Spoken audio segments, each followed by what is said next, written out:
87 మంది పనిచేస్తున్నారు. నేను చెప్పా లెక్క తప్పైతే రమ్మనంటే రేపు ఆ నెంబర్ ఇస్తా, ఇప్పుడు ఓపెన్ గా ఇస్తా. ఎందుకు టీడీ వెబ్సైట్ లో కొడితే చెప్తారు మీకు. రామాలయం కట్టి వాళ్ళ జీతం ఇస్తూ దేవాలయాలు నడుపుతున్నారు, ప్రతి చోట నడుపుతున్నారు. అదే ధర్మ పరిషత్తులు చేస్తున్న పని అది. నిన్న మందకృష్ణ మాదిగ అన్నారు, రామప్రసాద్ గారు మాట్లాడిన మాట మీకు అర్థమై రిజర్వేషన్ లేదంటున్నారు. 10% లబ్ధి పొందుతూ మీరు కాదా, 10% మీరు లేరా అని అడుగుతున్నారు. 6 కులాలు ఒక బ్రాహ్మణులకు కాదు. రెండోది వినండి, ఇప్పుడు ఇతనికి ఒక ఉద్యోగం వచ్చింది అనుకోండి, ప్రమోషన్ లో ఉద్యోగం ఇస్తారా? ప్రమోషన్ కూడా ఇవ్వాలా? అది ఎవరు తప్పు? వాళ్ళు ఇంకో కుటుంబానికి ఇవ్వచ్చు కదా, ఇంకో కుటుంబానికి లబ్ధి చేయొచ్చు కదా. ఇప్పటికీ నేను చెప్తా, గుడిసెల వెంకట స్వామి గారి ఇంట్లో ఎంతమంది ఉన్నారండి? గుడిసెల వెంకట స్వామి గారి ఇంట్లో ఎవరున్నారండి?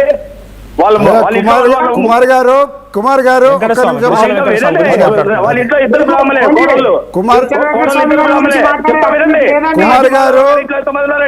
కుమార్ గారు ఒక్క నిమిషం నాకు అవకాశం ఇవ్వండి, నేను చెప్తా. మీ నాయన పూజారి, నువ్వు పూజారి, మీ నాయన పూజారి, మీ తాత పూజారి, మీకేమో అడ్రాంతనం ఎదుర్కోండి. రాష్ట్రపతి అయినా సరే కుల అవమానాన్ని ఎదుర్కొంటారు. కుల అవమానాన్ని ఎదుర్కొన్నంత కాలం ఇంట్లో కాదు, వాళ్ళ కొడుకులకు ఉంటది రిజర్వేషన్. అవమానం లేదా? అందుకే ఇంకా వెనకబడుతున్నారు, అందుకే మీరు వెనకబడుతున్నారు. మేము పడట్లే, మీరే వెనకబడుతున్నారు. మీలో ఎందుకు మాట్లాడుతున్నారు? వెంకటస్వామి గారికి ఎందుకు మాట్లాడుతున్నారు? కుమార్ గారు కులం లేకపోయిన వాళ్ళకు కులాన్ని తీసేవాళ్ళని అది మీరు చెప్పుకోవాలి. మీ బాధ మీకు కావాలి, మీకు మాత్రం కులం కావాలి, మీకు మాత్రం గుళ్ళో పూజా రక్కులు కావాలి, మేము మాత్రం మాకు వచ్చే ఒక సీట్ అడుగుతున్నామా? మీ 50% ఒక రిజర్వేషన్ అడుగుతున్నామా? 50% కాదండి, 15%. అదే మీకు మినిమం జ్ఞానం లేకుండా మాట్లాడుతున్నారు కుమార్ గారు. ఒక్క నిమిషం తన ఫోన్ లైన్ లో ఉన్నారు కదా, తను మాట్లాడిద్దాం. 50% అంటున్నారు కుమార్ గారు, ఒకసారి మళ్ళీ రిపీట్ చేయండి. 50% దేనికి? నేనేమంటున్నానండి, ఇప్పుడు ఉన్న రిజర్వేషన్ వ్యవస్థలో 50% అంటే బీసీలు అనుకోండి, ఎస్సీలు అనుకోండి, ఎవరికైనా రిజర్వేషన్ 50% ఇస్తున్నప్పుడు ఇంకా ఈ అగ్రకులంలో ఉన్న వాళ్ళు ఏ విధంగా బలపడుతున్నారంటే వీళ్ళు ప్రశ్నిస్తున్నారనేది నాకు క్వశ్చన్. రైట్, ఒక నిమిషం. అంటే రామప్రసాద్ గారు కంటిన్యూ చేస్తారు, బట్ నాకు డౌట్ గా నేను రేజ్ చేయాలి కాబట్టి మీ ముందు రేజ్ చేస్తాను. 50% ఉన్నటువంటి ఈ కులాల్లో తెలుగు రాష్ట్రాల్లో మంత్రులు ఎంతమంది ఉన్నారు, ముఖ్యమంత్రులు ఎంతమంది ఉన్నారు, ప్రజాప్రతినిధులు ఎంతమంది ఉన్నారు, బీసీలు అయినటువంటి ఎమ్మెల్యేలు ఎంతమంది ఉన్నారు, పోనీ అక్కడ పనిచేసే ఉద్యోగుల్లో అధికారులు ఎంతమంది ఉన్నారు? ఈ లెక్కలను తీస్తే 50% వస్తుందంటారా? దేశ ప్రధాని మొత్తం బ్రాహ్మణులే సార్, స్వాతంత్రం వచ్చినప్పటి నుంచి. ఒక నిమిషం, రవికుమార్ గారు వస్తారంటారా 50% మొత్తం బ్రాహ్మణులే? ప్రధానమంత్రులు ఎవరు? రాష్ట్రపతులు ఎవరు ఉన్నారు చెప్పండి స్వామి. రాష్ట్రపతుల సార్ స్వాతంత్రం వచ్చిన నుంచి దిగండి సార్. మీరు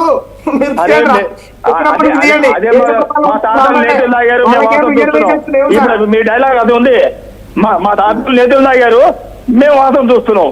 మీకు ఇప్పటికీ కూడా అదేమంటే అయితే ఏం చేస్తాం స్వామి? జనరేషన్లు మారాయి. అంటే మీ అర్థమేంటి? తాతలు అంటే నాకు మళ్ళీ చెప్తారా? తాతలు నేతలు తాగారు, వాసం చూస్తున్నాం అర్థమైంది కదా. మమ్మల్ని చెట్టు కట్టేస్తారంట వీళ్ళు. తరాలు మారినా, యుగాలు మారినా, వీళ్ళ తత్వం మారకపోతే ఎవరు ఏం చేయగలుగుతారండి? మీ తత్వం మారిందా అండి? మరి మేము తత్వం మారిందా మీరు చెప్పండి. మరి మీరు ఇంకా మూర్ఖంగా ఉన్నారు కదా. మేము అంతా ఇంత రాజ్యాంగాన్ని చదువుకొని అర్థం చేసుకొని కొంచెం అప్గ్రేడ్ అయినా మీరు అది కూడా కాలేదు కదా. కులాన్ని రద్దు చేయాలా వద్దా దేశంలో? చెప్పండి, కులాన్ని రద్దు చేయాలా వద్దా? ఎవరండి చేసేయండి. అంటే కులాన్ని రద్దు చేస్తే మళ్ళీ ఆ 2 మతాలలాగా అయిపోమంటారా? ఏ 2 మతాలు? క్రైస్తవ మతము, ముస్లిం మతం, వాళ్ళకు కులాలు లేవుగా. కాదండి, కులాలు లేవుగా. ఇప్పుడు మీ అందరి బాధ అదే, సనాతన ధర్మాన్ని విచ్ఛేదం చేయాలి. రవికుమార్ గారు ఇదే దీని గురించే మేము వ్యతిరేకిస్తాం. మీ అమాయకత్వమో నీ అజ్ఞానమో అర్థమైతలేదు. మీరు పండితులు ముస్లింస్ వల్ల కూడా కులాలు ఉన్నాయి, క్రిస్టియన్ల కులాలు ఉన్నాయి, మీరు లేవని చెప్తున్నారు. 50% రిజర్వేషన్, 80% ఎస్సీ ఎస్టీ బీసీలు ఉన్నాం, మాకు 50% ఇస్తున్నారు. మీరు 2% ఉన్న వాళ్ళకు, 6% ఉన్న వాళ్ళకు 10% ఇస్తున్నారు. ఇది కదా అసలు వాస్తవాలు చెప్పండి. మీ- మేము మీ- 85% ఎస్సీ ఎస్టీ బీసీలు ఉంటే మీరు అన్నదానికే 50% వస్తున్నది. మీరు 6-7% ఉంటే 10% రిజర్వేషన్ వస్తున్నది. మీ పర్సెంటేజ్ మేము బాధపడుతున్నాం. మీరు వెంకటస్వామి గురించి మాట్లాడుతున్నారు. ఇక్కడ వినండి రవికుమార్ గారు, నేను స్పష్టం చేయదలుచుకున్నా. మాకు రిజర్వేషన్లు, దళితులకు రిజర్వేషన్లు అంటరాని ప్రాతిపదికన వచ్చింది. ఎప్పటిదాకా అంటరానితనం సమాజంలో ఉంటుందో అప్పటిదాకా ఉంటుంది. అది వెంకటస్వామి కానీ, పత్తుల రామప్రసాద్ కానీ, తెలంగాణ శ్యామ్ కానీ కంటిన్యూ అవుతుంది. కానీ మీరేనా, మీ మునితాత పురోహితుడు, మీ తాత పురోహితుడు, మీరు పురోహితుడు, మీ కొడుకు పురోహితుడు, నీ మన్మడు కూడా పురోహితుడు. 100 సంవత్సరాలుగా 1000 సంవత్సరాలుగా గుడ్లలో కూర్చొని దోచుకుంటున్నాను మీరు కదా. మేము కష్టపడి చదువుకొని రిజర్వేషన్లు ఏదో అంత ఇంత సహకరించినది రిప్రజెంటేషన్ గురించే రిజర్వేషన్లు. అదేదో అవకాశం వచ్చిందని దాని మీద మీరు ఏ విధంగా 70 సంవత్సరాలు 80 సంవత్సరాలు 1000 సంవత్సరాలుగా దోచుకుంటున్నది మీరు కదండి. వాస్తవం కదా ఇది. మీ ఇంట్లో మీ తాత చేస్తాడు, మీ తండ్రి చేస్తాడు, ఇవన్నీ చేస్తాడు, మళ్ళీ మీరు ఈ విధంగా మాట్లాడతారా? గుడిలో మీరు చేరండి చూద్దాం. అది ఏంటండి, మీరు రిజర్వేషన్ మాకు ఇప్పించండి, మా గుడిలో పూజారి సార్ మీకు నేర్పిస్తాం. అది తప్పకుండా. ఇప్పుడు మేము ఏమైనా ఆపుతున్నాం అండి? మీ చదువులకు ఏమైనా అడ్డంగా ఉన్నామా? రిజర్వేషన్ కదా, మరి ఆ రిజర్వేషన్స్ మీకెందుకు కావాలి? మీరు రిజర్వేషన్స్, ఆ రిజర్వేషన్స్ మాత్రం మీకు కావాలి. దేవుడు మాత్రం అందరి వాడు, అన్ని కులాల వాళ్ళు దేవుని గుళ్ళకి రావాలి, గుళ్ళో మాత్రం పూజారులు మీరే ఉండాలి. మా రిజర్వేషన్స్ మాత్రం మీకు కావాలి. ఏం సార్, మరి మొత్తం చూస్తుంది, సమాజం మొత్తం చూస్తుంది, మీ కులాధిపత్యం స్పష్టం కనబడుతుంది. మేము పూజించేది మిమ్మల్ని. మమ్మల్ని మంత్రం మమ్మల్ని చదువుతున్నాడా దేవుడు? ఆదిశంకరాచార్యులు, రామానుజుల వారు ఆదిశంకరాచార్యుల కంటే గొప్ప వ్యక్తులా మీరు?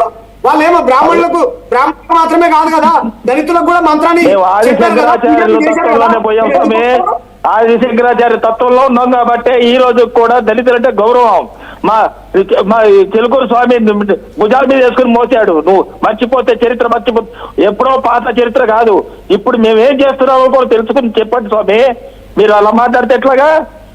మీరు ఇప్పుడు మేము మాట్లాడుతుంది గమనించండి. కుమార్ గారు, ఇందాక శ్యామ్ ఒక మాట రేజ్ చేశారు. రిజర్వేషన్ల గురించి మాకు రావాలి, లేకపోతే మీకు మేము మీ దాంట్లోకి మారుతాం, లేకపోతే మీరు మాకు వచ్చి పూజ చేయండి అనేది మాట్లాడుకొచ్చారు కదా.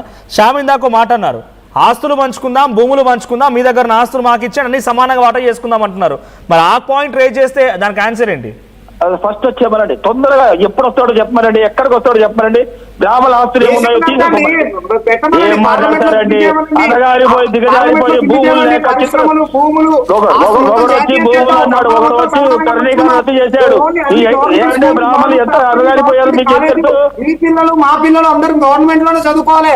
సంపద మొత్తం జాతీయం చేద్దామండి. ఎందుకు దోపిడీ? ప్రైవేట్ హాస్పిటల్ ఉండకూడదు, గవర్నమెంట్ స్కూల్ ప్రైవేట్ స్కూల్లో ఉండకూడదు. అది పరక్క. దాంట్లో ఎవడు మెజార్టీ ఉంటే వాడు, ఎవడు చదువుకుంటాడు బాగుపడతాడు. ఇదే నవ సమాజం, ఇదే భారత సమాజం, ఇదే సనాతన ధర్మం. ఏం చెప్తాం? ఏం కూడా కాదు. నీతో పాటు ఎక్కడ రమ్మంటే అక్కడ వస్తాం, ఉద్యమం చేస్తాం, నీతో పాటు తిరుగుతాం. మాకు కూడా అదే కావాలి. ప్రైవేట్ వాడు దోచుకున్నంతసేపు మీరు ఎవరు మాట్లాడరు. మేము వచ్చి మాట్లాడితే మటు తప్పంటారు. ఇదే బ్రాహ్మణుల మీద మీ యొక్క బాధను వెళ్ళగక్కడ మానుకుంటే మేము ఎప్పుడు కూడా మీతోనే ఉంటాం. ఒక్క నిమిషం రామప్రసాద్ గారు. ఇప్పుడు రవికుమార్ గారు, మీరు భారతదేశంలో రాజ్యాంగాన్ని నమ్ముకుంటున్నారా, సనాతన ధర్మాన్ని నమ్ముకుంటున్నారా? ఫస్ట్ అది క్లారిఫికేషన్ చేయండి. మీరు రాజ్యాంగబద్ధంగా నడవాలనుకుంటారా, లేకుంటే సనాతన ధర్మం ప్రకారం నడవాలనుకుంటారా? సనాతన ధర్మంతో కూడినదే. మేము రాజ్యాంగం ప్రకారము మాకు ఇచ్చిన హక్కులను మేము కాపాడుకుంటూ ఇతర హక్కులను మేము కాపాడుతాం. ఇదే మా భారత రాజ్యాంగం కానీ సనాతన ధర్మం కానీ చెబుతున్నది. నేనేమంటున్నానంటే, మీరు బ్రాహ్మణులైనా సనాతన నమ్మటైనా కానీ రాజ్యాంగాన్ని నమ్మి రాజ్యాంగబద్ధంగా నడవాలి. ఎవరైతే